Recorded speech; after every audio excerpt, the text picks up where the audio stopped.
I had a really good friend of mine. I went to lunch and he said, I don't know who this guy is here in front of me. And he goes, let me ask you a question, honestly.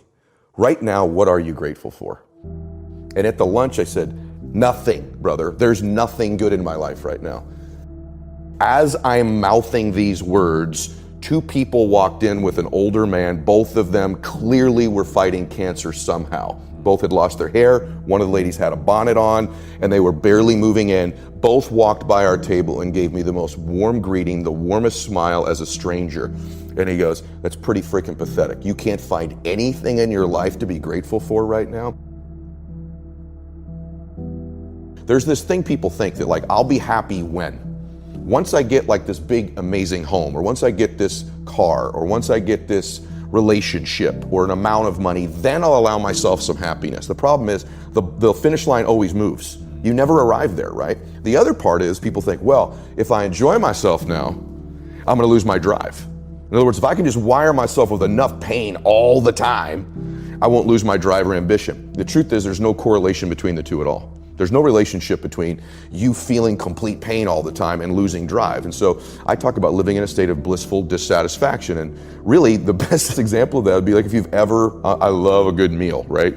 You know, if I bite into a great piece of steak, if you're a steak eater like I am, you take that first bite, it's like complete bliss, right? There's no correlation between how great that tasted and your lack of desire for the next bite. In fact, that bliss causes you to want more of it. And so the more we can begin to reward ourselves with bliss, we're not going to lose our dissatisfaction. We're not going to lose that. And so for me, our brains, this dopamine hit you get when you do something successful, if you constantly cheat yourself out of that hit, right, biomechanically in your body, less and less in the future will you want to achieve the next level, the next dream, the next step. And that's why so many people stall out in life. We build habits, rituals, and disciplines that serve us, okay? The reason my standards are set so high is because I don't want to leave it up to my own devices. My standard is one more minute on the treadmill. My standard is one more person I can reach that day, one more phone call, one more something. And so for me, I raise them every single year, but the way I get to do it is I link it to my reasons. And so goals are really empty to me.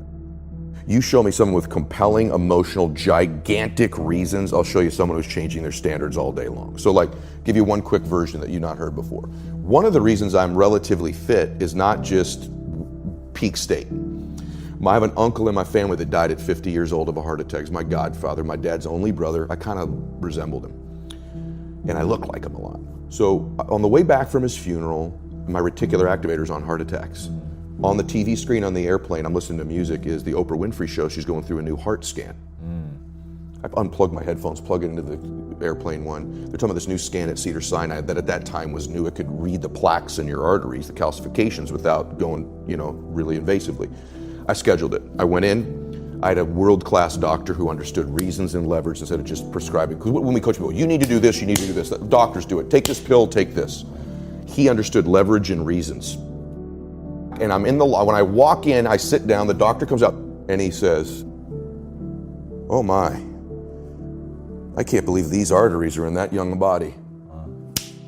Got my attention. We walk back in, we sit down. He could still go, you need Crestor, eat clean, get out of here. Isn't that what an average doctor does, right? No, wired me with huge reasons. He goes, let me ask you a question. I heard your wife's pregnant. I said, yeah, I have a son. And he says, do you want to be there when he graduates from high school to be there for that day? I said, yes, sir, yeah. He goes, your wife's pregnant. What do you have? And I said, a daughter.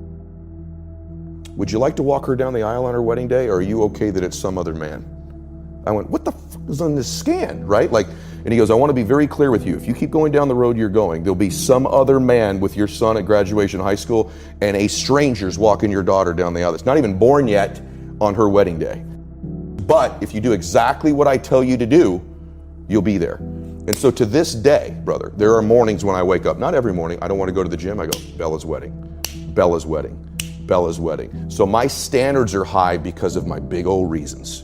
Other dudes may miss the gym that day because they're not going to miss their daughter's wedding if they don't go. But I've convinced myself I'll miss my daughter's wedding. So I will get my ass out of bed at 4 o'clock in the morning and I will get to that gym because my reasons are bigger, so my standards are higher. So that's what I think causes us to have great standards, is huge reasons. And I think anytime you meet somebody like yourself or myself who might now appear self-confident, it's because I really had to find tools and resources because I was so insecure and shy and introverted. So I had to find techniques and resources to build that up in me. And for me, it's very simple. It's the promises that I keep to myself. If I have a habit over and over of beginning to stack one on top of the other, of keeping promises I make to me, not other people. In other words, the minute you begin to get external in your life, worrying about what other people think about you, right? You've lost all control.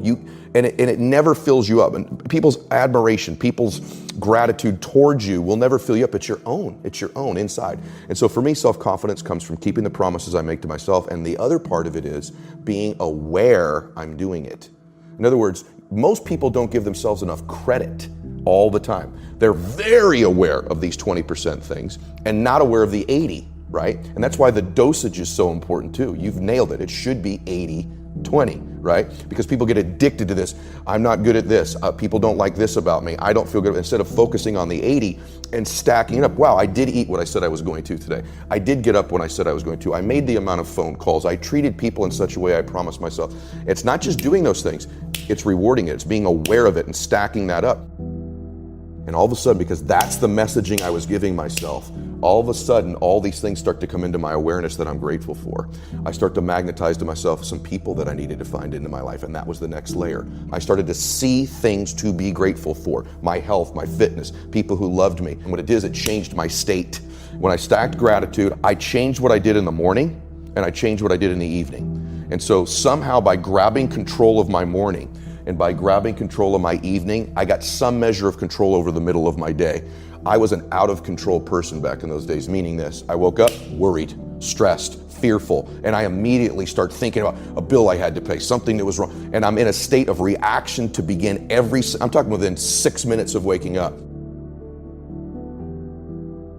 So identity is the governor on our lives. It's the invisible force that no one understands. And once they do understand and get a hold of it, their life can change. And so not only if you don't get a hold of this, will these outward conditions of your life keep being exactly the same, but you could behave differently. You could do all the working out. You could be thinking great thoughts, but you are going to get out of your life. You're going to be the most powerful force in the world, I think, is to be consistent with the concepts, ideas, and worth that you hold for yourself. You will get that out of your life, what you will tolerate. Okay. The deeper part of that is identity. And so identity is very much like a thermostat sitting on a wall, right? This is important. Once that temperature is set at a certain degree, everything in the world externally can hit it, and you will find a way to get that temperature. So even in this house, let's say it's set at 80 degrees. If we opened up all the doors and cold air, just the worst things in life, the blizzard of life came in, the thermostat will kick the heater on and it will regulate this room back to 80 degrees. The reverse is also true. It's a super hot day. Great things are happening in your life. It's getting hotter and hotter and hotter. If you're at 80 degrees, that internal thermostat will find a way over a window of time to cool your life right back down to 80 degrees again. So the key, the secret key, is to be able to shift that identity. 90, 100, 120. Average becomes sort of like this slow asphyxiation. It's almost like an anesthetic. And that over time we become kind of immune and dulled to the average that we're becoming. I know this is true, at least for me. You probably experience it yourself too. You're going to get out of your life what you'll accept. That's really difficult for people, I think, to understand is, look, what you think you're worth and what you're going to tolerate is absolutely what you're going to bring into your life and what the outward part of your life is going to look like. And so I live by that. Like, I let myself sort of feel the pain and the difficulty of being not where I want to be in whatever that area is, whether it's my spirituality, my relationships, my money. I let myself feel that pain because, as you know, there's two motivators, right? There's the gaining of pleasure, right? Wanting to go get something, chasing the dream. But then there's the avoidance of pain. And for a lot of champions, that's a pretty big driving force for them. And so at least for me, I leverage both of those things on me to get myself to take action. So that's what that means to me.